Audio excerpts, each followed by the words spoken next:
നമസ്കാരം. ലൂസ് ടോക്കിലേക്ക് സ്വാഗതം. നമസ്കാരം. ലൂസ് ടോക്കിലേക്ക് ഒരിക്കൽ കൂടി സ്വാഗതം.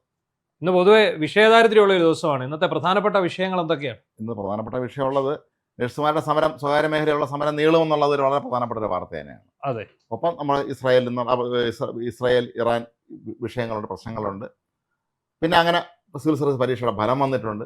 അതേക്കുറിച്ച് നമ്മൾ ഇന്നലെ വാർത്ത കൊടുത്താണെങ്കിലും ചർച്ച ചെയ്യപ്പെടേണ്ട ഒരു വിഷയം വിഷയമാണ്. നമുക്ക് ആദ്യം ഈ നഴ്സുമാരുടെ സമരത്തെക്കുറിച്ച് തന്നെ പറഞ്ഞുകൊണ്ട് തുടങ്ങാം. നഴ്സുമാരുടെ സമരം സർക്കാർ ഇടപെട്ടു എന്നുള്ളത് ഒരു ആശ്വാസകരമായ ഒരു വാർത്തയായിരുന്നു ഇന്നലെ. പക്ഷേ സ്വകാര്യ ആശുപത്രിക്ക് മുന്നിലുള്ള നഴ്സുമാരുടെ സമരം കടുപ്പിക്കാനാണ് അസോസിയേഷന്റെ തീരുമാനമെന്നാണ് യുഎൻഎയുടെ തീരുമാനം. അപ്പോൾ അതിനേക്കാൾ ഉപരി നഴ്സുമാരുടെ സമരത്തിൽ ഇന്നലെ സർക്കാർ ഒരു പാക്കേജ് പ്രഖ്യാപിച്ചു. പാക്കേജ് എന്ന് പറയാൻ പറ്റില്ല പൂർണ്ണമായിട്ടും. സർക്കാർ ശമ്പള വർധനവ് ഉള്ള നടപടിക്രമങ്ങളാണ് ഇന്നലെ തൊഴിൽ മന്ത്രിയായ വി ശിവൻകുട്ടി പ്രഖ്യാപിച്ചത്. പക്ഷേ ആ ഒരു പ്രഖ്യാപനത്തിൽ അസോസിയേഷൻ അത്ര തൃപ്തരല്ലെന്നാണ് തോന്നുന്നത്. ഇത്രയും വലിയൊരു സമരം തിരുവനന്തപുരത്ത് നടത്തിയിട്ടും അത് വേണ്ടത്ര രീതിയിൽ സർക്കാർ എന്തുകൊണ്ട് സർക്കാരിന് നേരിട്ട രീതിയിലും ബാധിക്കുന്നതുമല്ലേ ഇത്? സ്വകാര്യ മേഖലയിൽ ആളാണ് ശമ്പളം കൊടുക്കേണ്ടത്. എന്നിട്ടും എന്തിനാണ് ഇത്തരത്തിലുള്ള ഈ തൊഴിലാളി വർഗ സർവാധിപത്യത്തിൽ വിശ്വസിക്കുന്ന പാർട്ടിയുടെ ആളുകൾ നമ്മുടെ നാട് ഭരിക്കുമ്പോൾ ഇത്തരത്തിലുള്ള ഒരു നിലപാടെടുക്കുന്നു എന്നുള്ളതാണ് നമ്മൾ ആലോചിക്കേണ്ട ഒരു കാര്യം. സ്വാഭാവികമായിട്ടും ഹോസ്പിറ്റലുകളുടെ ഭാഗത്തുനിന്ന് സമ്മർദ്ദം ഉണ്ടാവും. കാരണം ഈ നഴ്സുമാർക്ക് ശമ്പളം വർദ്ധിപ്പിക്കുന്നതോടെ ഇവരുടെ സാമ്പത്തിക ക്രയവിക്രയങ്ങളിൽ ഒരു മാറ്റം വരുന്നുണ്ടല്ലോ. ഇവർ ശമ്പളം അധികമായിട്ട് അവർ കണ്ടെത്തതായിട്ട് വരുന്ന ഒരു അവസ്ഥ ഉണ്ടാവും. അപ്പോൾ അതുകൊണ്ടായിരിക്കും അവർ ഇതിനെ എതിർക്കുന്നതെന്നാണ് തോന്നുന്നത്. പല സ്വകാര്യ ആശുപത്രികളിലും ഡോക്ടർമാർക്ക് എത്രയോ ലക്ഷങ്ങളാണ് ശമ്പളം കൊടുക്കുന്നത് കേട്ടിട്ടുണ്ട് പ്രതിമാസം. അതെ. ഈ നഴ്സുമാരുടെ ശമ്പളം എന്ന് പറയുന്നത് കഷ്ടപ്പെടുന്നത് ശരിക്കും നഴ്സുമാർക്കാണ് കഷ്ടപ്പാട് കൂടുതലുള്ളത്. അപ്പം അവർ കഷ്ടപ്പെടുന്നതിൻ്റെ ഒരു വിഹിതം മാത്രമാണ് സത്യത്തിൽ ചോദിക്കുന്നത്. സ്വാഭാവികമായിട്ടും അവർക്ക് അവകാശപ്പെട്ടതാണ്. ഇപ്പം നിലവിലുള്ള സാമ്പത്തിക സ്ഥിതി അനുസരിച്ച് ഈ കുറഞ്ഞ ശമ്പളത്തിൽ 8 തൊട്ട് 15 വരെയൊക്കെയാണ് പലയിടത്തും കിട്ടുന്നത് ശമ്പളം. പിന്നെ മിനിമം വേതനമാണ് ഇപ്പോൾ ഇന്നലെ 28 രൂപ ആക്കുമെന്ന് അവർ സംസാരിച്ചിട്ടുള്ളത്, മന്ത്രി പറഞ്ഞിട്ടുള്ളത്. പക്ഷേ അത് അംഗീകരിക്കാൻ യുഎൻഎ തയ്യാറായിട്ട്. ഏതായാലും ഇത് വളരെ രസകരമായ ഒരു കാര്യം. പല മാധ്യമങ്ങളും ഇന്നലെ നടന്ന ഈ സമരം ഇത്രയും വലിയ തോതിൽ ജനശ്രദ്ധ പിടിച്ചുപറ്റി കഴിഞ്ഞപ്പോൾ അത് നമ്മളാണ് എന്ന് പറഞ്ഞുകൊണ്ട് ഇറങ്ങിയിട്ടുണ്ട്. ഈ സർക്കാരിൻ്റെ തീരുമാനം വന്നപ്പോൾ ഇതിൻ്റെ ക്രെഡിറ്റ് നമുക്കാണ്, ഞങ്ങളുടെ ഇമ്പാക്റ്റ് ആണ് എന്ന് പറഞ്ഞുകൊണ്ട് പല ചാനലുകൾ രംഗത്തിറങ്ങിയിട്ടുണ്ട്. അതെ. അതിനൊപ്പം തന്നെ ഈ ജാസ്മിൻ ഷാ, നഴ്സുമാരുടെ ഈ അസോസിയേഷന്റെ നേതാവ് ജാസ്മിൻ ഷായ്ക്കെതിരെ അതിരൂക്ഷമായ വിമർശനവും സൈബർ അറ്റാക്കും നടക്കുന്നുണ്ട്. പക്ഷേ ഒന്നിനെയും ഭയക്കാതെ അദ്ദേഹം അത് പ്രതിരോധിക്കുന്നുണ്ട്. കൃത്യമായി അതിനെല്ലാം മറുപടി പറഞ്ഞുകൊണ്ട് തന്നെയാണ് അത് പ്രതിരോധിക്കുന്നത്. കാരണം ജാസ്മിൻ ഷായുടെ എന്തോ വ്യക്തിപരമായ നേട്ടത്തിന് വേണ്ടിയാണ് ഈ സമരമെന്നും സർക്കാരിനെതിരെയാണ് ഈ സമരമെന്നും ഈ ഇലക്ഷൻ അടുത്തിരിക്കുന്ന സമയത്ത് നടത്തുന്ന സമരത്തിന് പിന്നിൽ കൃത്യമായ രാഷ്ട്രീയ ലക്ഷ്യം ഉണ്ടെന്നും ഒക്കെയാണ് പറഞ്ഞു വെച്ചത്. കഴിഞ്ഞ ദിവസം നടന്ന സമ്മേളനത്തിൽ പങ്കെടുത്ത ആളുകളൊക്കെ തന്നെ CPM-കാരല്ല എന്നുള്ളത് പറഞ്ഞുകൊണ്ടാണ് അവർ കാണിക്കുന്നത്. അതെ. അപ്പോൾ പക്ഷെ അതിന് ജാസ്മിൻ കൃത്യമായ മറുപടി നൽകിയിട്ടുണ്ട്.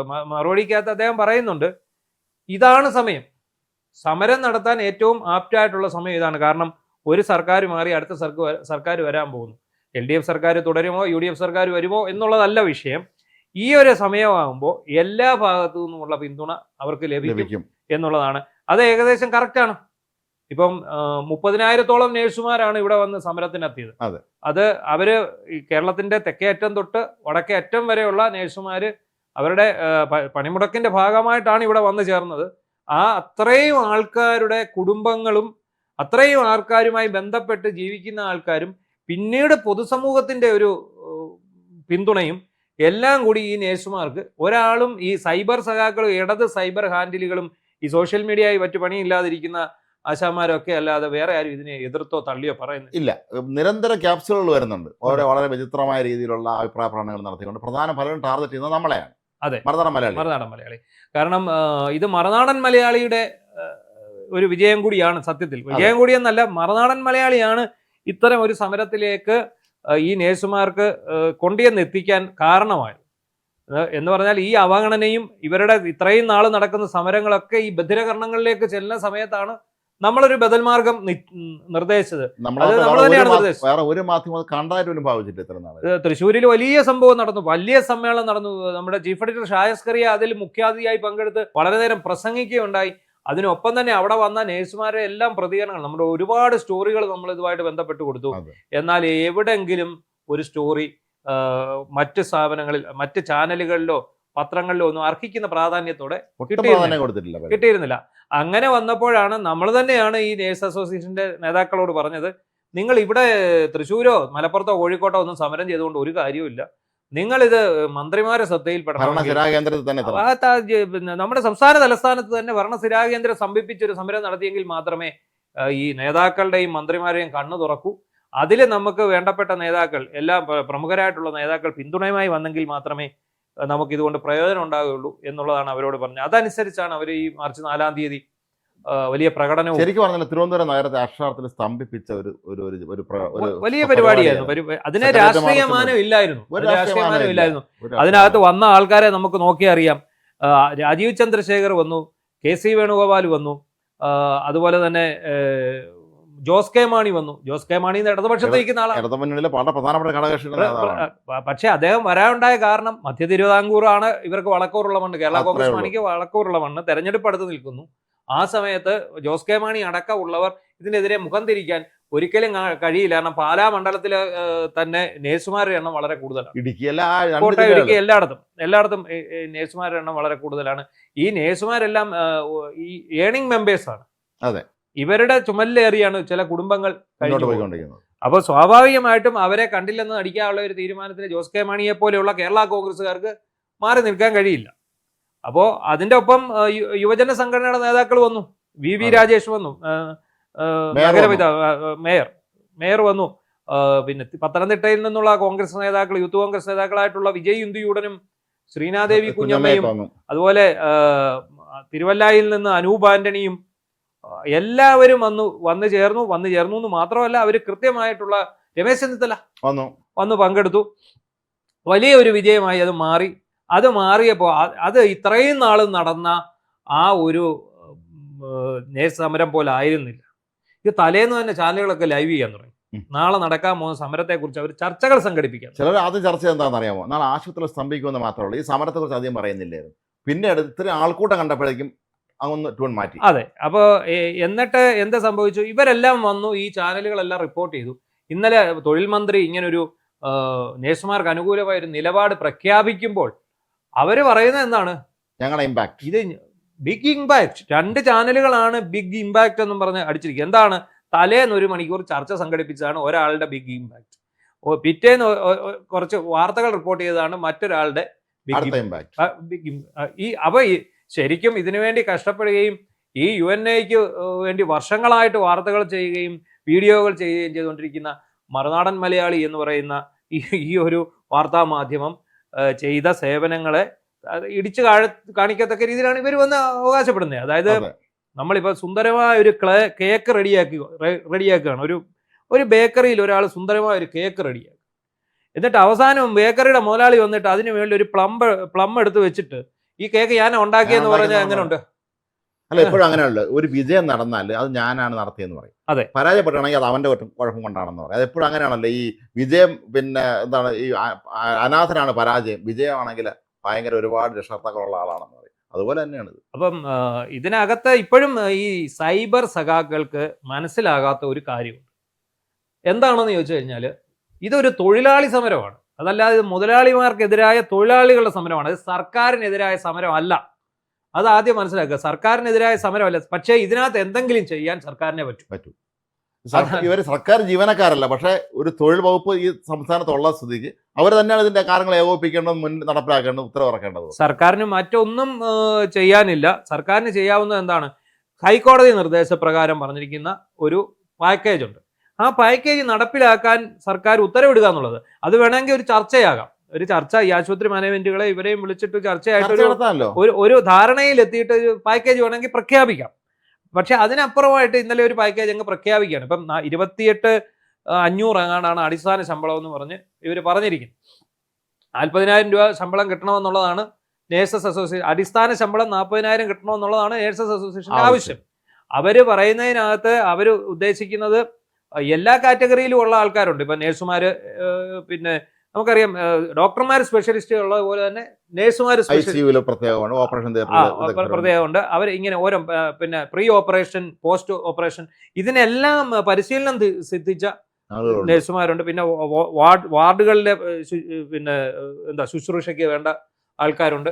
അപ്പോൾ എല്ലാവരെയും ഒറ്റ കാറ്റഗറിയായി കണ്ടുകൊണ്ട് അവർ ചെയ്യുന്ന സമയം, അവർ നിശ്ചിത സമയം അല്ല ജോലി ചെയ്യുന്നത്. നമ്മൾ കഴിഞ്ഞ ദിവസവും നമ്മൾ സംസാരിച്ചു, 6 മണിക്കോ അല്ലെങ്കിൽ 8 മണിക്കൂർ ഡ്യൂട്ടി എന്ന് പറഞ്ഞാൽ 10 മണിക്കൂർ കഴിഞ്ഞാൽ പോലും വീട്ടിൽ പോകാൻ പറ്റാത്ത അവസ്ഥയിലുള്ള നഴ്സുമാരാണുള്ളത്. ഇവർക്ക് ജീവിത സാഹചര്യങ്ങൾ വളരെ മോശമാണ്. ഈ കിട്ടുന്ന ഈ ചെറിയ തുകയ്ക്ക് വേണ്ടി വരുന്ന ആൾക്കാർ ധാരാളമുണ്ട്. ഇത് നമ്മൾ ഓർത്തോണം, BSc നേഴ്സിംഗ് കഴിഞ്ഞ് വന്നിരിക്കുന്ന ആൾക്കാരാണ്. അവരുടെ പണം മുടക്കി പലപ്പോഴും കർണാടകത്തിലൊക്കെ പഠിച്ചിട്ടായിരിക്കും പലരും വരുന്നത്. അതെ, വിദ്യാഭ്യാസ വായ്പ എടുത്ത് പഠിച്ചവരായിരിക്കാം. ഇവർക്ക് ഈ വായ്പ വീട്ടാൻ പോകണം, വീട്ടിൽ കുഞ്ഞുങ്ങളെ വളർത്താൻ പോകണം, അച്ഛനമ്മമാരെ പരിപാലിക്കണം. ഇപ്പം ഇതെല്ലാം വേണ്ടി വരുന്നുണ്ട്. സ്വകാര്യ ആശുപത്രികൾ എന്ന് പറയുന്നത് മെച്ചപ്പെട്ട ചികിത്സാ സൗകര്യം കൊടുക്കുന്ന ആശുപത്രികൾ തന്നെയാണ്.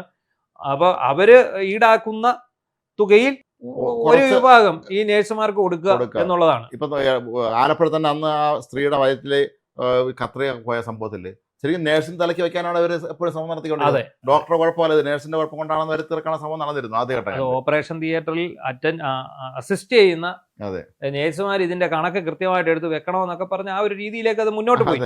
അത് ഇപ്പം ഒരാളുടെ വയറ് തുറന്ന് ശസ്ത്രക്രിയ നടത്തുമ്പോൾ വയറ്റിനകത്ത് കൈയിടാൻ ഈ ഡോക്ടർക്ക് മാത്രമല്ലേ പറ്റുള്ളൂ അവകാശമുള്ളൂ. നേഴ്സുമാർക്ക് ഇപ്പൊ നമ്മൾ പറയാം, ഒരു ചികിത്സയ്ക്ക് ഒരു പ്രോട്ടോകോൾ, ഓരോ ചികിത്സയ്ക്കും ഒരു പ്രോട്ടോകോൾ ഉണ്ട്. അപ്പൊ നമ്മളൊരു ഹോസ്പിറ്റലിൽ അഡ്മിറ്റ് ആകുന്നിടം തൊട്ട് നമ്മൾ ഡിസ്ചാർജ് ആകുന്നിടം വരെയുള്ള ഒരു പ്രോട്ടോകോൾ ഉണ്ട്. ആ പ്രോട്ടോകോൾ പാലിച്ചെങ്കിൽ മാത്രമേ നമുക്ക് ഡിസ്ചാർജ് ആകാൻ പറ്റൂ. വീണ ജോർജ് ഏറ്റവും കൂടുതൽ വിമർശനം ഏറ്റുവാങ്ങിയതെന്നാണ്, ഈ പ്രോട്ടോകോൾ മുഴുവൻ ലംഘിച്ചുകൊണ്ടാണ് വീണ ജോർജിനെ ICUവിൽ പ്രവേശിപ്പിക്കുന്നത്.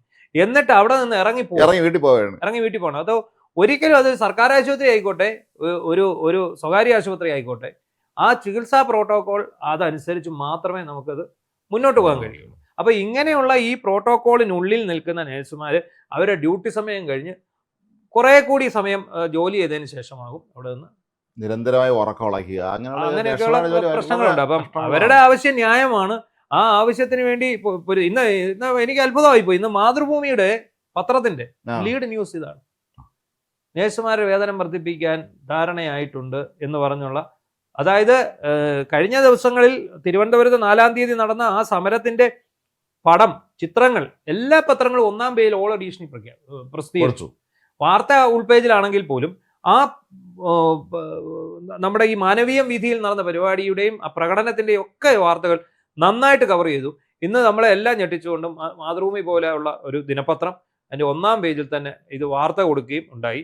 പിന്നെ വേറൊരു കാര്യമുണ്ട്, ഈ പറയുന്ന പ്രമുഖ ചാനലുകൾ ഒന്നും തന്നെ ഈ എട്ടുകാലി മമ്മൂഞ്ഞ് കളിക്കാൻ രംഗത്ത് വന്നിട്ടില്ല. അതാണ് തീർച്ചയായും ഏറ്റവും നമ്മൾ നേരത്തെ പരമ്പരാഗതമായി ഇവിടെ ഉള്ള ചാനലുകൾ ആരും തന്നെ അറിയാമല്ലോ. ഈ രണ്ട് ഏതിന്റെയും പിതൃത്വം ഏറ്റെടുക്കുന്ന ഈ ചാനലുകളാണ് ഇപ്പോൾ വന്നിരിക്കുന്നത്. അതിപ്പോ എന്തൊക്കെ പറഞ്ഞാലും ശരി, ഇവിടുത്തെ ജനസമൂഹത്തിനറിയാം, അതിലെല്ലാം ഉപരി ഇവിടുത്തെ നേഴ്സുമാർക്കറിയാം, അവരുടെ കുടുംബത്തിനറിയാം ആരാണ് അവർക്ക് ഇങ്ങനെ ഒരു അവസരം ഉണ്ടായി. ഇത്തരം അവകാശവാദം ഉന്നയിച്ചിട്ടുള്ള വീഡിയോകളുടെ താഴെ നല്ല കമന്റുകൾ ആളിട്ടിട്ടുണ്ട്. അത് സമയം കിട്ടുമ്പോൾ കാണണം. അതെ, പ്രേക്ഷകർ ശ്രദ്ധിച്ചാൽ അറിയാം. ഈ ഞങ്ങളുടെ ബിഗ് ഇമ്പാക്ട് എന്ന് പറഞ്ഞ് ഇവിടെ വാർത്ത കൊടുത്ത ചാനലുകളുടെ ഫേസ്ബുക്കിന്റെ ഇൻസ്റ്റയിലെയും കമന്റ് ബോക്സ് നിറയെ യുവമാരോടുള്ള തെറിയാണ്. അതിന്റെ ഒപ്പം തന്നെ മറുനാടൻ മലയാളി ഇതിനു വേണ്ടി ചെയ്തിട്ടുള്ള കാര്യങ്ങളെ കുറിച്ചുള്ള ഒരുപാട് ആൾ നന്നായിട്ട് വളരെ നമ്മുടെ അഭിനന്ദിച്ചുകൊണ്ടുള്ള ഒരുപാട് മെസ്സേജുകൾ കാണാൻ. നമ്മളൊരിക്കലും പിന്നെ മേനി നടിക്കുകയല്ല, നമ്മളൊരിക്കലും അഹങ്കാരത്തോട് പറയുകയല്ല. നമ്മൾ ഇപ്പോഴും അവരുടെ കൂടെയാണ്. ഇനി ഇവരൊക്കെ ഉപേക്ഷിച്ചു പോയാലും നമ്മുടെ ഈ മാധ്യമ സ്ഥാപനം ഈ നേഴ്സുമാർക്ക് വേണ്ടിയുള്ള സമരത്തിൽ തുടരുക തന്നെ ചെയ്യും. അതിനകത്ത് യാതൊരു നിലപാട് മാറ്റമില്ല. മറുനാടൻ എപ്പോഴും സ്വീകരിക്കുന്ന അതേ നിലപാടെടുക്കുന്ന രീതി നമുക്കില്ല. അപ്പോൾ സ്വാഭാവികമായിട്ട് ഈ സമരം തിങ്കളാഴ്ച ശക്തമാക്കാനാണ് അവരുടെ തീരുമാനം. സ്വകാര്യ ആശുപത്രി മാനേജ്മെന്റുകളൊക്കെ തന്നെ വലിയ അങ്കലാപ്പിലാണ്. കാരണം ഈ സമരം ശക്തമായി കഴിഞ്ഞാൽ ആശുപത്രിയുടെ പ്രവർത്തനം തടസ്സപ്പെടും, രോഗികളുടെ ജീവന് ഭീഷണിയാകും. ഇപ്പൊ നമ്മളിപ്പോ മനസ്സിലാക്കുന്ന നേഴ്സുമാർ മൊത്തത്തിൽ സമരത്തിലേക്ക് പോകത്തില്ല. എനിക്കൊന്ന് കുറച്ച് ആൾക്കാർ ജോലി ചെയ്തുകൊണ്ടായിരിക്കും അങ്ങനെ കാണില്ല. ആൾക്ഷാമം ആശുപത്രികളെ ബാധിക്കുക തന്നെ ചെയ്യും. അതെ, അതപ്പോ എന്തായാലും എത്രയും പെട്ടെന്ന് സർക്കാരിന് ചെയ്യാവുന്നതേ ഉള്ളൂ. സർക്കാർ വിചാരിച്ചാൽ ചെയ്യാവുന്ന കാര്യമേ ഉള്ളൂ. അതിനകത്ത് രാഷ്ട്രീയം നോക്കണ്ട, തെരഞ്ഞെടുപ്പ് നോക്കണ്ട.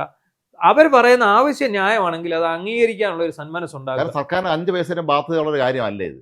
എന്നിട്ടും ഇത്തരത്തിൽ സർക്കാരിനെതിരാണോ സമരമാണെന്നൊക്കെ പറഞ്ഞ ആള് ഈ ഇത്തരം വിവരക്കേടുകളാണ്. ഈ സമരം എന്ന് കേട്ടാൽ ഏത് സമരം അവർക്കെതിരായി. ഇപ്പം അതിന് മറുപടിയായിട്ട് നമ്മുടെ ജാസ്മിൻ ഷാ നേഴ്സസ് അസോസിയേഷന്റെ പ്രസിഡന്റ് നേതാവ് ജാസ്മിൻ ഷാ ഒരു പടം പോസ്റ്റ് ചെയ്തിട്ടുണ്ട്.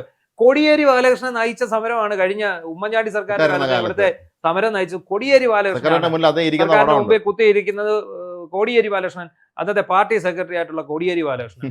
അതിനകത്ത് എന്ത് രാഷ്ട്രീയമാണ് ഉള്ളത്? ഇന്നിപ്പോ രമേശ് ചെന്നിത്തല വന്നു, അല്ലെങ്കിൽ രാജീവ് ചന്ദ്രശേഖർ വന്നു, അല്ലെങ്കിൽ വി രാജേഷ് വന്നു, അല്ലെങ്കിൽ KC വേണുഗോപാൽ വന്നു എന്ന് പറഞ്ഞ് ഇതിന് രാഷ്ട്രീയ മാനം കൊടുക്കേണ്ട ആവശ്യം എന്താണ്? ഇതിനകത്ത് ഒരു രാഷ്ട്രീയവും ഇല്ല.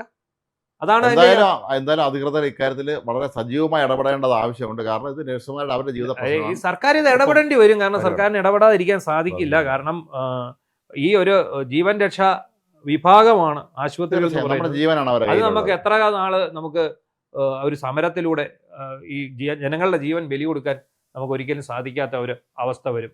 സ്വാഭാവികമായിട്ടും ആ സമരം അധികകാലം നീണ്ടുപോയില്ല എന്ന് നമുക്ക് പ്രതീക്ഷിക്കാം. മറ്റൊരു കാര്യം കൂടെ നമ്മളിന്ന് പരാമർശിക്കാനുണ്ട്. ന്യൂസ് ടോക്ക് നമ്മൾ ചർച്ച ചെയ്യുമ്പോൾ അത് സിവിൽ സർവീസ് പരീക്ഷയുടെ ഇപ്പം വന്ന ഫലമാണ്. അതെ, അതായത് നമ്മുടെ കേരളത്തിൽ നിന്ന് ആദ്യത്തെ ഇപ്പൊ വന്നിരിക്കുന്ന റിസൾട്ടിൽ തന്നെ ഏതാണ്ട് 47 പേരോളമാണ് കേരളത്തിൽ നിന്ന് സിവിൽ സർവീസ് പാസ്സായിട്ടുണ്ട്. നമുക്കതിൽ ഏറ്റവും സന്തോഷം നൽകുന്ന വാർത്ത നമ്മുടെ തിരുവനന്തപുരം ജില്ലയിലെ ശ്രീജ എന്ന് പറയുന്നത് നഗരൂര് നരുവാമൂട് സ്വദേശിനിയാണ്. അതായത് ആ കുട്ടിയുടെ ആ സിവിൽ സർവീസ് വിജയം, അതാണ് സത്യത്തിൽ വിജയം. അതെ അതെ, അതായത് കേരള സ്റ്റോറി എന്ന് പറയുന്നതാണ്. 15ാം റാങ്ക് ലക്ഷ്യമിട്ട് പഠിച്ച ആളാണ്. അച്ഛന് 9ാം ക്ലാസ് വിദ്യാഭ്യാസമേ ഉള്ളൂ. അമ്മ MA കാരിയാണ്. ഷീജ എന്നാണ് അമ്മ. അച്ഛന്റെ പേര് ജയകുമാർ. അച്ഛൻ കെട്ടിട നിർമ്മാണ തൊഴിലാളിയാണ്. സൈക്കിള് ചവിട്ടിപ്പോയി, കിലോമീറ്ററുകൾ സൈക്കിൾ ചവിട്ടിപ്പോയി കെട്ടിട നിർമ്മാണം. അത് കാര്യം അദ്ദേഹം ഈ താമസിക്കുന്ന അരുവാമൂടുന്ന ആറ്റിങ്ങൽ വരെ സൈക്കിൾ ചവിട്ടിപ്പോയി. അപ്പം ഈ ശ്രീജയുടെ ലക്ഷ്യം, ശ്രീജ JS IFS എന്ന് വീട്ടിലൊരു പേപ്പറിൽ എഴുതി ഒട്ടിച്ചു വെച്ചിട്ട് അതേ നോക്കി രാവിലെ എണീക്കുന്നു, രാത്രി കിടന്നുറങ്ങുന്നതിന് മുമ്പ് അതിൽ എണീക്കുന്നു. ഇത് 2026 ഞാൻ നേടും, ഞാൻ ഒരു തവണയെ പരീക്ഷ എഴുതും, ആ പരീക്ഷയ്ക്ക് ഞാൻ നേടും, ഞാൻ 15ാം റാങ്ക് നേടും എന്നൊരു ലക്ഷ്യമായിരുന്നു. 57ാം റാങ്കിലേക്ക് ഓൾ ഇന്ത്യ തലത്തിൽ 57ാം റാങ്കിലേക്ക് പോയി. കേരളത്തിൽ 1ാമത് വന്നു. അങ്ങനെ പോയെങ്കിൽ പോലും IFS എന്ന് പറയുന്ന 3 അക്ഷരം, ഇന്ത്യൻ ഫോറിൻ സർവീസ്, അതാണ് ആ കുട്ടി ആഗ്രഹിച്ചത്. ആ കുട്ടിക്ക് വലിയൊരു അഭിനന്ദനമാണ് നമ്മൾ പറയുന്നത്. ആ കുട്ടിക്ക് മാത്രമല്ല, കുട്ടിയുടെ അച്ഛനും അമ്മയ്ക്കുമാണ് നമ്മൾ അഭിനന്ദനം. നമ്മുടെ നാട്ടിൽ ഇപ്പൊ എവിടെ നോക്കിയാലും മോട്ടിവേഷണൽ സ്പീക്കർമാർക്കുണ്ട് കൈയും കാലം വയ്ക്കാൻ പറ്റാത്ത അവസ്ഥയില്ല. ഈ മോട്ടിവേഷണൽ സ്പീക്കർമാരുണ്ടല്ലോ, ഈ കുട്ടിയുടെ അച്ഛനും അമ്മയും കണ്ട് പഠിക്കണം. ഈ എന്താ എടുത്താലും നമ്മൾ റിയൽ കേരള സ്റ്റോറി എന്ന് പറഞ്ഞ ഏത് വാർത്തയുടെ അടിയിൽ വരുന്ന ഒരു പേരാണ് റിയൽ കേരള സ്റ്റോറി. സത്യത്തിൽ ഇതാണ് റിയൽ കേരള സ്റ്റോറി. കാരണത്തിൽ അദ്ദേഹത്തിന് നിർമ്മാണ തൊഴിലാളിയാണ്, അമ്മ വീട്ടമ്മയാണ്. എന്നിട്ടും മദ്രാസ് ക്രിസ്ത്യൻ കോളേജിൽ അയച്ച് പഠിപ്പിക്കാൻ സാധിച്ചു. കുട്ടിയുടെ അനിയൻ പഠിക്കുന്നത് ഈ ക്രിസ്ത്യൻ കോളേജ് ചെല്ലുമ്പോൾ അവിടുത്തെ പൊളിറ്റിക്കൽ സയൻസ് ആണ്, രാഷ്ട്രമീമാംസയിലാണ് ബിരുദവും ബിരുദാനന്ദ ബിരുദവും എടുത്തിട്ടുള്ളത്. അപ്പൊ ഈ അവിടെ എത്തിക്കഴിഞ്ഞപ്പോൾ ഈ ക്രിസ്ത്യൻ കോളേജിൽ, ചെന്നൈ ക്രിസ്ത്യൻ കോളേജിൽ എത്തിക്കഴിഞ്ഞപ്പോൾ അവിടുത്തെ അധ്യാപകരാണ് ഈ കുട്ടിക്ക് പ്രചോദനം നൽകുന്നത്. നിന്നെ കൊണ്ട് സാധിക്കും. അപ്പൊ ആ കുട്ടി നേരെ തിരുവനന്തപുരത്ത് വരുന്നു, അമ്മയുടെ ഒരു സ്വർണ്ണമാല പണയം വെക്കുന്നു, അച്ഛൻ അതിന്റെ കാർഷിക വായ്പ എടുക്കുന്നു. അതെല്ലാം എടുത്തിട്ടാണ് ഇവിടുത്തെ ഈ IAS അക്കാഡമിയിൽ കൊണ്ടുപോയി പഠിക്കാൻ വിടുന്നത്, ഒരു സ്വകാര്യ IAS ഇൻസ്റ്റിറ്റ്യൂട്ടിൽ കൊണ്ട് പഠിക്കാൻ വിടുന്നത്. അപ്പൊ അവിടെ നിന്ന് കൊണ്ട് തന്നെ കേരളത്തിൽ 1ാം റാങ്ക് നേടി, ഇന്ത്യയിൽ ഓൾ ഇന്ത്യ തലത്തിൽ 57ാം റാങ്ക് നേടി, തന്റെ സ്വപ്നം യാഥാർത്ഥ്യമാക്കി. അല്ല മാത്രമല്ല പിന്നെ വിശാൽ, എനിക്ക് തോന്നുന്ന സന്തോഷകരമായ ഒരു കാര്യം, ഇപ്പം IAS IPS കിട്ടുന്ന നമ്മുടെ നാട്ടിലെ ചീഫ് സെക്രട്ടറി ആവുമായിരിക്കും, അല്ലെങ്കിൽ നമ്മുടെ നാട്ടിലെ ക്യാബിനറ്റ് സെക്രട്ടറി വരെ ഉണ്ട്, അതുപോലെ പോലീസിലും DGP ഒക്കെ ആവാം. പക്ഷെ IFS കിട്ടുന്ന ഒരാളിന് ഒരു രാജ്യത്ത് അംബാസഡർ ആവാൻ കഴിയുമെന്നുള്ളതാണ്. അവിടെയാണ് ആ കുട്ടിയുടെ കാഴ്ചപ്പാട് നമ്മൾ ചിന്തിക്കേണ്ടത്. ആ കുട്ടിയുടെ കാഴ്ചപ്പാട് എത്രത്തോളം വിശാലമായിരുന്നു, ആ കുട്ടിയുടെ ലക്ഷ്യങ്ങൾ എത്രത്തോളം വിശാലമായിരുന്നു. ഈ IFS എന്ന് പറയുന്നത് അല്ലറയില്ലറ കാര്യമൊന്നും അല്ല. ഇപ്പൊ നമുക്ക് ശശി തരൂരിനെ എന്തുകൊണ്ടാണ് ഈ നമ്മുടെ നാടും പുറത്തുള്ളവരെല്ലാം അദ്ദേഹം വിദേശകാര്യത്തിൽ വളരെ കാലം UN സിവിൽ സർവീസിൽ ഉദ്യോഗസ്ഥനായിരുന്ന ആളാണ്. അതെ, അപ്പൊ അതാണ് അദ്ദേഹത്തിനുള്ള നേട്ടത്തിനുള്ള ഒരു കാരണം. പക്ഷെ ഈ IASന്റെയും IPSന്റെയും ഒന്നും മതിപ്പ് ഈ IFSന് നമ്മുടെ നാട്ടിലില്ല. സാധാരണക്കാരൻ ചോദിക്കുന്ന ഒരു ചോദ്യമുണ്ട്, പിന്നെ നീ IAS കാരനല്ലല്ലോ, IFS അതെന്താണെന്ന് ചോദിക്കും. ഇന്ത്യൻ ഫോറസ്റ്റ് സർവീസ് ആണോ എന്ന് ചോദിക്കും, ഇന്ത്യൻ ഫയർ സർവീസ് ആണോ എന്ന് ചോദിക്കും. പക്ഷെ ഇത് ഇന്ത്യൻ ഫോറിൻ സർവീസ് ആണ്, ഏറ്റവും ഗ്ലാമർ ഉള്ള ഒരു ജോലി. മാത്രമല്ല ഈ നമ്മൾ അങ്ങനെ കുറ്റപ്പെടുത്തി പറഞ്ഞില്ലെങ്കിൽ പോലും IAS IPS നേടേണ്ടി വരുന്ന ഈ രാഷ്ട്രീയക്കാരിൽ നിന്നുള്ള നേരിട്ടുള്ള ഈ ആക്രമണം. ആക്രമണം ഇപ്പൊ പ്രശാന്ത് എന്ന് പറഞ്ഞ IAS ഉദ്യോഗസ്ഥൻ എത്രയോ നാളായി വെളിയിൽ നിൽക്കുകയാണ്. അതെ. അതെ, കഷ്ടപ്പെട്ട് പഠിച്ച് റാങ്ക് മേടിച്ച് കയറിയ ഒരാളാണ്. സർക്കാരിനെതിരെ ഫൈറ്റ് ചെയ്ത് അദ്ദേഹം നിൽക്കുന്നു. ഇന്നലെ തന്നെ നമ്മുടെ ഡോക്ടർ ബി അശോക് അത് നമ്മൾ പറയാതെ പോകാൻ സാധ്യത, കാരണം നല്ല ഫൈറ്ററാണ് അദ്ദേഹം. നല്ല ഫൈറ്ററാണ് അദ്ദേഹം. നിയമപരമായ വഴി കൂടെ നീങ്ങി തനിക്ക് നേരെ വരുന്ന ഓരോ ഈ അമ്പുകളെ അദ്ദേഹം കൃത്യമായി നേരിടും. അപ്പൊ ഇന്നലെ അദ്ദേഹം പിന്നെ ട്രിബ്യൂണലിനെ സമീപിച്ചിട്ടാണ് ഈ വിധി നേടിയിരിക്കുന്നത്. അപ്പൊ അദ്ദേഹത്തിനെ സംബന്ധിച്ചിടത്തോളം അദ്ദേഹം കൊണ്ടുവന്ന വിധി എന്താ? IAS എന്ന് പറയുന്ന കേഡർ എന്തിന് റിസർവ് ചെയ്തിരിക്കുന്നു? അത് അവിടത്തേക്ക് ആരെ നിശ്ചയിച്ചിരിക്കുന്നു? അവിടെ IAS-കാരും മതി. ഇപ്പൊ എക്സൈസ് കമ്മീഷണർ സ്ഥാനം IAS-കാർക്ക് കൊടുത്തിരിക്കുന്നതാണ്. അതെ, അവിടെ എങ്ങനെ IPS-കാരും വന്നത്? എത്രയോ നാളായി വന്നിരിക്കുക. ഋഷിരാജ് സിംഗ് ഒക്കെ എക്സൈസ് കമ്മീഷണർ ആയിരുന്ന ആൾക്കാരുണ്ടായിരുന്നു. ഇവരൊക്കെ ഈ IPS-കാർ എങ്ങനെ അവിടെ വന്നു? ഇപ്പം അത് കഴിഞ്ഞ് ഇന്നത്തെ പത്രങ്ങളിൽ ഒരു വാർത്തയുണ്ട്, അതാണ് ഏറ്റവും രസം. ഇപ്പൊ MR അജിത് കുമാർ, വിവാദ ഉദ്യോഗസ്ഥൻ, IPS ഉദ്യോഗസ്ഥൻ, വിവാദ ഉദ്യോഗസ്ഥൻ MR അജിത് കുമാർ ആണ് ഇപ്പോഴത്തെ എക്സൈസ് കമ്മീഷൻ. ഈ MR അജിത് കുമാറിന് തിരിച്ചടി എന്ന് പറഞ്ഞാണ് പത്രങ്ങളിൽ തിരിച്ചടി, അങ്ങനെ ഒന്നുകൊണ്ട് വാക്കുകളുള്ളൂ, അതെടുത്ത് പ്രയോഗിക്കുക. എന്ത് വന്നാലും തിരിച്ചടി. എങ്ങനെ അത് MR അജിത് കുമാറിന് തിരിച്ചടി മനസ്സിലായിട്ടില്ല. കാരണം അദ്ദേഹത്തെ സംബന്ധിച്ചോളം അദ്ദേഹത്തിന് ഒരു അനുഗ്രഹമാണ്. അങ്ങേര് പോലീസ് ഡിപ്പാർട്ട്മെന്റിൽ കയറി ക്രമസമാധാന ചുമതലയുള്ള ADGP ആയി അല്ലെ DGP ആകാൻ നടക്കുന്ന ഒരാൾക്ക് ഒരു എക്സൈസ് കമ്മീഷണർ സ്ഥാനത്ത് നിന്ന് കേഡർ പ്രകാരം നീക്കം ചെയ്യുന്നത് എങ്ങനെ തിരിച്ചടിയാവുമെന്നാണ് നമുക്ക്. ജേക്കബ് തോമസിന്റെ അവസ്ഥ അറിയാലോ. അവസാനം അദ്ദേഹത്തെ ഷൊർണൂരിലുള്ള എങ്ങാണ്ട് വെട്ടത്തി പിച്ചാത്തി ഉണ്ടാക്കുന്ന ഇവരൊക്കെ ഫൈറ്റ് ചെയ്ത് പോകാത്തോണ്ട്. ഇതിപ്പോ ബി അശോക് ഇങ്ങനെ ഫൈറ്റ് ചെയ്തുകൊണ്ട് മാത്രമാണ് ഹൈക്കോടതി ആണെങ്കിലും ഇങ്ങനെ ഒരു വിധി പറയാനുള്ള ഒരു കാരണമായി മാറി. അത് എല്ലാ കാര്യത്തിലും സ്വന്തം നിലപാടുള്ള മനുഷ്യനാണ്. പറഞ്ഞു വന്നേ, ഈ ശ്രീജയുടെ കാര്യം പറഞ്ഞു വന്നപ്പോ ശ്രീജയുടെ പഠന രീതി വളരെ വേറിട്ട് നിന്ന ഒരു പഠന രീതി തന്നെയാണ്. അപ്പം ആ കുട്ടിയോട് അന്ന് ചോദിച്ചത് എന്താണ്? ഈ അവിടെ ചെല്ലുമ്പോൾ ചോദിക്കുന്ന ഏത്തക്ക ചിപ്സിന് ഇത്ര രുചി വന്നത് വളരെ ഇൻട്രസ്റ്റിംഗ് ആണ്. ഞാനിന്ന് ഒത്തിരി പത്രങ്ങൾ വായിച്ചു കേട്ടോ. അപ്പൊ ഞാൻ പല പത്രങ്ങളിലും ഈ കുട്ടിയെ, അതാണ് നമ്മുടെ റിപ്പോർട്ടിങ്ങിന്റെ ഒരു വൈവിധ്യമാണ് ഞാൻ പറയുന്നത്. മിക്ക പ്രമുഖ പത്രങ്ങളിലൊന്നും ഈ കുട്ടി എന്താ പഠിച്ചതെന്നില്ല, ഏത് വിഷയമാണ് പഠിച്ചതെന്നില്ല. ഈ കുട്ടിക്ക് പിന്നെ ഈ സിവിൽ സർവീസ് അറ്റംപ്റ്റ് ഒന്നാമത്തെ ആണോ അങ്ങനെ ഒന്നും വിശദമായിട്ടൊന്നുമില്ല. അപ്പൊ ഞാൻ മാതൃഭൂമി പത്രത്തിൽ വായിക്കുമ്പോൾ അതിനകത്താണ് ഇദ്ദേഹം ഈ കുട്ടിയോട് പ്രിലിമിനറിയുടെ അവസാന ഘട്ടത്തിലുള്ള ഇന്റർവ്യൂവില് ചോദിച്ച ചോദ്യമാണ്, ഏത്തക്ക ചിപ്സിന് എങ്ങനെയാണ് ഇത്ര രുചി വന്നിരിക്കുന്നത്? അപ്പൊ ഞാൻ മുമ്പേ ഇതൊരു വീഡിയോ ചെയ്തപ്പോ ഞാൻ ഇതൊരു തമ്പാക്കിയിട്ടു. ഒത്തിരി പേര് വന്ന അതിനടി എന്താണ് റീച്ച് കൂട്ടാൻ വേണ്ടിയുള്ള പരിപാടിയല്ല, അല്ല ചോദ്യമാണ്. അത് നമ്മുടെ വിചാരം IAS-ന്റെ ഒരു ഇന്റർവ്യൂവിന് നമ്മൾ ചെല്ലുമ്പോൾ ഒരു ഉദ്യോഗാർത്ഥി എല്ലാം പാസ്സായി അവസാനം ഫൈനൽ സ്റ്റേജ് ആണ് ഇന്റർവ്യൂ എന്ന് പറയുന്നത്. ഈ ഇന്റർവ്യൂവിന് ചെല്ലുമ്പോൾ ഗ്രൂപ്പ് ഡിസ്കഷൻ ഇന്റർവ്യൂ ഉണ്ട്. ഇന്റർവ്യൂവിന് ചെല്ലുമ്പോൾ ഉള്ള ചോദ്യമാണ് അതുപോലെ കേരളത്തിൽ നല്ല കോളേജില്ലേ, എന്തുകൊണ്ട് നിങ്ങൾ ചെന്നൈ ക്രിസ്ത്യൻ കോളേജിലേക്ക് പോയി എന്നൊരു ചോദ്യം ചോദിച്ചിട്ടുണ്ട്.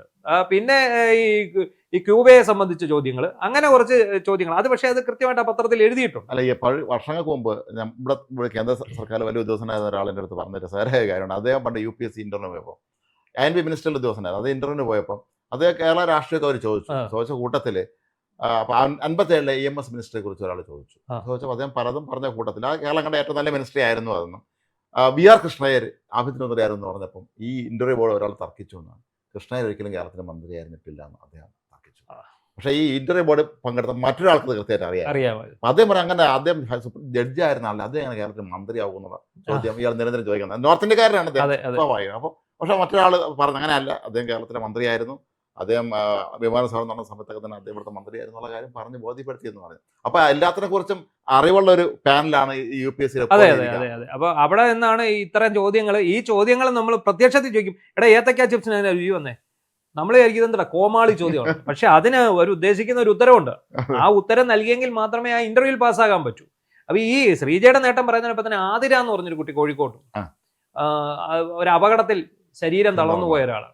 അപ്പൊ ഞാനിന്ന് കണ്ട അതിന്റെ സഹോദരി ഈ കുട്ടിയെ ശുശ്രൂഷിക്കാൻ വേണ്ടി നേഴ്സിംഗ് പഠിച്ച് പാസ്സായിട്ട് ഈ കുട്ടിയെ ശുശ്രൂഷിക്കുന്നു. ആ ഇരിക്കുന്ന ചക്രക്കസേരയിൽ ഇരുന്നുകൊണ്ട് IAS എഴുതി റാങ്ക് മേടിച്ച്, സിവിൽ സർവീസ് എഴുതി റാങ്ക് മേടിച്ച് വന്നിട്ടുണ്ട്. അതൊക്കെ എന്ന് പറയുന്നത് നമ്മൾ ഈ പറയുന്ന ഇത്തവണത്തെ നമ്മുടെ കേരളത്തിൽ നിന്നുള്ള പരീക്ഷാ വിജയികൾക്കൊക്കെ ഒരുപാട് പ്രത്യേകതയുണ്ട്. കാഴ്ച പരിമിതരായിട്ടുള്ള കുട്ടികൾക്ക് ഉണ്ടായിട്ടുണ്ട്, ഈ അംഗപരിമിതരായിട്ടുള്ളവരുണ്ട്, ഇതുപോലെ തളർന്നു പോയിട്ടുള്ള ആൾക്കാരുണ്ട്, ഇതുപോലെ ചെറിയ സാമ്പത്തികമായിട്ട് തീരെയില്ല ശ്രീജയെ പോലെയുള്ള പശ്ചാത്തലത്തിൽ നിന്ന് വന്ന ആൾക്കാരുണ്ട്. എന്തായാലും ഈ IAS വിജയികളെ നമുക്ക് അഭിനന്ദിക്കുകയാണ്. തീർച്ചയായും ഇത് മറ്റുള്ള വലിയ കുട്ടികൾക്ക് മാതൃകയാണ്, മാത്രമല്ല മറ്റുള്ള കുട്ടികൾക്ക് ഇതൊരു വലിയ പ്രചോദനം. നല്ല ശ്രീജയുടെ കഥ പ്രചോദനമാണ്. വലിയ പ്രചോദനമാണ്. ശ്രീജയുടെ ആ സ്റ്റോറി ഇന്നലെ തൊട്ട് നമ്മുടെ മാധ്യമങ്ങളെല്ലാം മാത്രമല്ല, ആ കുട്ടിയുടെ നൽകുന്നു. അച്ഛനമ്മമാർ ആ കുട്ടിക്ക് നൽകിയ മോട്ടിവേഷൻ ഉണ്ടല്ലോ, അത് ഭയങ്കരമാണ്. അത് നന്നായിട്ട് നമ്മൾ നേരത്തെ പറഞ്ഞല്ലോ, മോട്ടിവേഷണൽ സ്പീക്കർമാർ ഇതൊക്കെ കണ്ടുപഠിക്കണം. മോട്ടിവേഷൻ ഒന്നും നടത്തുന്ന ആളല്ലെങ്കിൽ പോലും ആ മനുഷ്യൻ കഷ്ടപ്പെട്ട് പഠിച്ച് ആ മോളെ ആ കൃത്യമായ ആ പാതയിലേക്ക് അതെ. എത്തിക്കാൻ അദ്ദേഹത്തിന് ആ മനുഷ്യന് സാധിച്ചു. അവരൊക്കെയാണ് യഥാർത്ഥ മോട്ടിവേറ്റർമാർ ശരിക്കും പറഞ്ഞത്. അപ്പൊ ഇവരെ നമ്മൾ പ്രത്യേകം അഭിനന്ദിക്കും, പ്രത്യേകിച്ച് മാതാപിതാക്കളെ അഭിനന്ദിക്കും. അതാണ് വേണ്ടത്. ഇനി നമുക്ക് എന്തായാലും നമുക്ക് ചർച്ച അവസാനിപ്പിക്കുമ്പോൾ സമയം യുദ്ധം ഒരാഴ്ച പിന്നിട്ടു. യുദ്ധം പരാമർശിക്കാതെ പോകാൻ സാധിക്കില്ല. പറ്റുകയില്ല. കാരണം യുദ്ധത്തിന്റെ ഇപ്പോഴത്തെ നിലവിലെ അവസ്ഥ എന്താ? നിലവിലുള്ള അവസ്ഥ അനുസരിച്ച് ഇറാൻ പ്രസിഡന്റ് പെഷസ്കിയാൻ അദ്ദേഹം ഒരു ക്ഷമാപണം നടത്തിയിരിക്കുകയാണ്. ഗൾഫ് രാജ്യങ്ങൾക്ക് നേരെ നടത്തിയ ആക്രമണം അത് ഇനി ആവർത്തിക്കില്ല എന്നൊക്കെ അദ്ദേഹം പറഞ്ഞിട്ടുണ്ട്. അങ്ങനെ ക്ഷമാപണം ആ രാജ്യത്തെ പ്രസിഡന്റ് നടത്തുക എന്ന് പറയുന്നത് നല്ല കാര്യമാണ്. പക്ഷേ ഈ പെഷസ്കിയാൻ അവിടെ എന്താണ് കാര്യം എന്നുള്ള ചോദ്യമുണ്ട്. കാരണം അവിടെ ഈ സുപ്രീം കൗൺസിലുണ്ട്, ഈ 3 പേരല്ലേ? അതെ അതെ 3 പേരടങ്ങും കൗൺസിൽ, അത് ഖമേനുള്ളപ്പോൾ ആയിരുന്നു. അതെ. ഖമേനിക്ക് പിൻഗാമിയെ നിശ്ചയിച്ചിട്ടുണ്ടോ എന്നുള്ള കാര്യം ഇപ്പോഴും അപ്പൊ നിലവിൽ അപ്പൊ കൗൺസിലാണ് തീരുമാനിക്കുന്നത്. അവരാണെല്ലാം തീരുമാനിക്കുന്നത്. കാരണം ഈ മാത്രമല്ല, ഈ പെഷസ്കിയാനെ സംബന്ധിച്ചുള്ള അദ്ദേഹത്തിന് ഒരു പ്രശ്നമുള്ളത്, അദ്ദേഹം കുറച്ചൊരു പുരോഗമന ചിന്താധികാരനാണ്. മാത്രമല്ല അദ്ദേഹം കുറച്ച് വെസ്റ്റേൺ ഒരു ആഭിമുഖ്യമുള്ള ഒരു മനുഷ്യനൊക്കെയാണ്. ഒരു അനവസരത്തിലുള്ള പ്രസ്താവനയായിട്ട് തോന്നുന്നില്ല. അത് സ്വന്തം തടി രക്ഷിക്കാൻ വേണ്ടി പറഞ്ഞതാണോ എന്ന് നമ്മൾ സ്വാഭാവികം അല്ല, സംശയിക്കും. മടുത്ത് കാണും. കാരണം ഇനി ഒന്നുമില്ല. അവിടെ ഇവര് നിരന്തരം അമേരിക്കയും ഇസ്രായേലും അടിച്ചുകൊണ്ടേ ഇരിക്കുകയാണ്.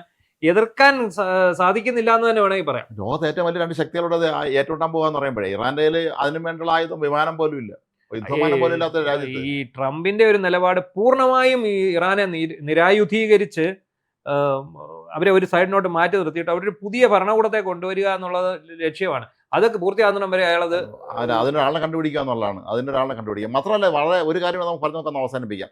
ഇപ്പോൾ കഴിഞ്ഞ ദിവസം പിന്നെ ശ്രീലങ്കൻ തീരത്ത് വെച്ച് ഇറാൻ കപ്പൽ ആക്രമിക്കപ്പെട്ട സംഭവത്തിൽ എല്ലാവരും ഇപ്പോൾ ഇന്ത്യക്ക് നേരെ മെക്കിട്ട് കയറുന്ന അവസ്ഥയാണ് കാണുന്നത്. നമ്മളെന്തോ ഇത് കണ്ണടച്ചു കൊടുത്തെന്നോ നമ്മൾ പ്രോത്സാഹിപ്പിച്ചെന്നോ അങ്ങനെയൊന്നും ആയിരുന്നില്ല. ഇന്ത്യക്ക് നേരിട്ട് അവിടെ ഇടപെടാൻ പറ്റുന്ന സ്ഥലത്തിൽ അന്താരാഷ്ട്ര കപ്പൽച്ചാരാണ് കപ്പൽ വരുന്നത്. അത് ഇന്ത്യയുടെ അധികാരപരിധി അല്ല. അത് ശ്രീലങ്കയ്ക്ക് 20 നോട്ടിക്കൽ മൈൽ അകലെ അവരവിടെ നിർത്തി, എന്നിട്ട് നങ്കൂരിട്ടിട്ട് അങ്ങോട്ട് ശ്രീലങ്കയിലെ കടക്കത്തിന് പെർമിഷൻ ചോദിക്കുന്ന സമയത്താണ് ആക്രമണം. എന്നിട്ട് പോലും ഈ കപ്പലിൽ സന്ദേശം ലഭിച്ചിട്ട് 2 ഇന്ത്യൻ കപ്പലുകൾ, ഒന്ന് കൊച്ചിയിൽ നിന്നും ഒന്ന് മറ്റേ സ്ഥലത്തു നിന്നും അവിടേക്ക് തിരിച്ച് അവരെ രക്ഷിക്കാനുള്ള ശ്രമം നടത്തി. മാത്രമല്ല ഇപ്പൊ കൊച്ചിയിൽ ഒരു കപ്പൽ എടുത്തിട്ടുണ്ട്. അത് സാങ്കേതിക തകരാറാണ്. എന്നിട്ട് പോലും നമ്മൾ അവർക്ക് എല്ലാ ഭയങ്കര പ്രൊട്ടക്ഷനാണ്, ഭയങ്കര സംരക്ഷണമാണ് അവർക്ക് കൊടുത്തിരിക്കുന്നത്. അല്ല, അത് അറ്റകുറ്റപ്പണി നമുക്കും അതിനകത്ത് ഭയമുണ്ട്. ആണല്ലോ, ഈ കപ്പലിനകത്ത് നമുക്കും ഭയമുണ്ട്. ഇതിപ്പം പിന്നെ ഇന്ത്യയുടെ തീരത്തും ഇന്ത്യയുടെ തുറമുഖത്തും അടുത്തിരിക്കുന്നതുകൊണ്ട് മാത്രം അവര് മിസൈലും ടോർപിഡോയും ഒന്നും വിടത്തില്ല എന്ന് നമുക്ക് അറിയാം. ഇപ്പൊ അന്താരാഷ്ട്ര കപ്പൽച്ചാലിലുള്ള ഇറാന്റെ ഏത് കപ്പൽ വേണമെങ്കിലും ആക്രമിക്കപ്പെടാം. പടക്കപ്പലുകൾ, പിന്നെ എണ്ണ ടാങ്കർ ഒന്നും പൊട്ടിക്കുകയല്ല. കാരണം എന്താണെന്ന് ചോദിച്ചു കഴിഞ്ഞാല് അത് പരിസ്ഥിതി പ്രശ്നം ഉണ്ടാക്കും, എല്ലാവർക്കും ദോഷമാകുന്ന. അതെ. അപ്പൊ ഈ ഇങ്ങനെയുള്ള പടക്കപ്പലുകളെ ആക്രമിക്കാനുള്ള സാധ്യത വളരെയധികം കൂടുതലാണ്. എന്ത് ചെയ്യുമ്പോഴും അല്ല ഇന്ത്യയുടെ തലയ്ക്ക് വയ്ക്കുക, നമ്മുടെ കേന്ദ്ര സർക്കാരിന്റെ തലയ്ക്ക് വയ്ക്കുക എന്നുള്ളത് ഒരിക്കലും അതൊരു നല്ല കാര്യമല്ല. പിന്നെ കിട്ടിയ അവസരം എടുത്താൽ പ്രയോഗിക്കുക. നമ്മൾ പറഞ്ഞ പോലെ തന്നെ ഈ എണ്ണ മേടിക്കുന്ന കാര്യം പറഞ്ഞ പോലെ തന്നെ ഇപ്പോഴും ഇവിടുത്തെ മാധ്യമങ്ങളെല്ലാം റിപ്പോർട്ട് ചെയ്ത രീതി എന്ന് പറഞ്ഞാൽ അമേരിക്ക ഇന്ത്യയുടെ അടിമയാണെന്നുള്ള രീതിയിലാണ്. ഇന്ത്യ അമേരിക്കയുടെ അടിമയാണെന്നുള്ള രീതിയിലാണ് ഇവിടുത്തെ കാര്യങ്ങൾ. എന്തോ പെർമിഷൻ കൊടുത്തു, അപ്പം ശരി എന്നാ പിന്നെ സാധിക്കാൻ പറഞ്ഞു. ഇതൊക്കെ എന്താണെന്ന് പോലും മനസ്സിലാക്കാതെ ഈ സോഷ്യൽ മീഡിയയിൽ ഒന്ന് വേണം വയ്ക്കുന്ന ആളെടുത്ത് നമുക്കൊന്നും പറയാനില്ല. അപ്പൊ ഏതായാലും ഒരാഴ്ച പിന്നിട്ടിരിക്കുന്നു യുദ്ധം. ഒരാഴ്ച പിന്നെ ഒരുപാട് ജീവനുകൾ പൊലിഞ്ഞു. പിന്നെ അതിനിടയ്ക്ക് വേറൊരു കാര്യം കൂടെ വന്നു. ഈ കഴിഞ്ഞ ദിവസം ഏതോ ഒരു മീഡിയയിൽ ഞാൻ കണ്ടു, നമ്മുടെ പ്രമുഖമായ ഒരു വീഡിയോയിലാണ് കണ്ടത്. ഈ ഇറാനിലെ സ്കൂൾ ആക്രമിച്ച് കുട്ടികളെ കൊന്നു എന്ന് പറഞ്ഞു. അതിനകത്ത് ഇസ്രായേലിന് പങ്കില്ല എന്ന് പറയുന്നു. പിന്നെ എങ്ങനെ സ്കൂള് എങ്ങനെ ആക്രമിക്കപ്പെട്ടു എന്നുള്ളതാണ്. ഇസ്രായേൽ അല്ല എന്നുള്ള രീതിയിൽ ഒരു വാർത്ത കണ്ടു. ഇസ്രായേൽ അത് നിഷേധിച്ചു എന്നാണ് പറയുന്നത്. അതിനി അവര് ഇത്രയും വലിയൊരു, പിന്നെ അവരെ സംബന്ധിച്ചിടത്തോളം പാലസ്തീനുമായിട്ടുള്ള യുദ്ധത്തിനിടെ ഇതുപോലെ ധാരാളം സംഭവങ്ങളുള്ളതുകൊണ്ട് അങ്ങനെ ഒരു തള്ളി പറഞ്ഞാകാൻ വഴിയില്ല. എന്തായാലും ഒരാഴ്ച പിന്നിടുമ്പോൾ നമ്മൾ ഇന്ത്യ പോലുള്ള രാജ്യങ്ങളെങ്കിലും മുൻകൈ എടുത്ത്, ഐക്യരാഷ്ട്രസഭയ്ക്ക് മുൻകൈ എടുത്ത് ഇതിൻ്റെ ഒരു അവസാനം ഉണ്ടാവണം. കാരണം ഇത് മനുഷ്യന്റെ വിഷയമാണ്, ഇത് മനുഷ്യനെ നേരിട്ട് ബാധിക്കുന്ന കാര്യമാണ്. ഗൾഫ് രാജ്യങ്ങളൊക്കെ തന്നെ നമുക്ക് ഇവിടെയുള്ള ആളുകൾ നമ്മുടെ നാട്ടിലെ പല ചാനലിൽ വാർത്ത കണ്ട് ആകെ ഭയന്നിരിക്കുന്ന ഒരു അവസ്ഥയാണ്. അതുകൊണ്ട് എല്ലാവരും വളരെ നമുക്ക് സമാധാനപരമായി ഇത് എത്രയും വേഗം ഇതിനൊരു പരിഹാരം കാണണമെന്ന് കൂടി മാത്രം നമുക്ക് പറയാം. നമസ്കാരം.